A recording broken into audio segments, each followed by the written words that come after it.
J'ai une amie qui s'appelait Khadija, qui vivait dans une famille polygame mais soudée. Mais tout n'était pas si parfait parce qu'elle avait un demi-frère qui la voyait d'un autre œil, pour ne pas dire obsédé. Un jour, de retour de vacances, il n'y avait personne chez elle et ce même demi-frère en a profité pour la droguer et la violer.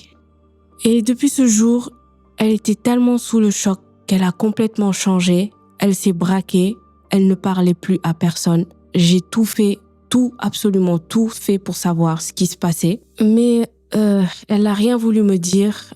Et malheureusement, des mois après, sa famille a découvert sa grossesse. Et ses parents, ils étaient tellement en colère qu'ils lui ont mis la pression. Elle était obligée d'avouer et elle leur a dit que c'était son demi-frère qui l'avait violée.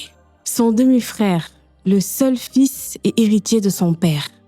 C'est son propre père qui a nié les faits et allé jusqu'à même menacer de divorcer sa mère. Et sa tante, c'était tellement difficile pour elle qu'elle n'a pas pu supporter tout cela et elle a eu un AVC dont elle ne guérira jamais. Malheureusement, les rumeurs ont circulé, tout le quartier était au courant et même que certains voulaient appeler la police. Et son père, au lieu de soutenir sa fille, de protéger sa fille, il a préféré étouffer l'affaire en renvoyant Khadija à Dakar et en amenant son fils à l'étranger pour le protéger lui. Tout le monde l'avait abandonné. Tout le monde, même sa famille. Khadija s'est sentie tellement abandonnée, elle était toute seule qu'elle a même pensé à interrompre sa grossesse, mais c'était trop tard. Et elle a dû poursuivre sa grossesse toute seule.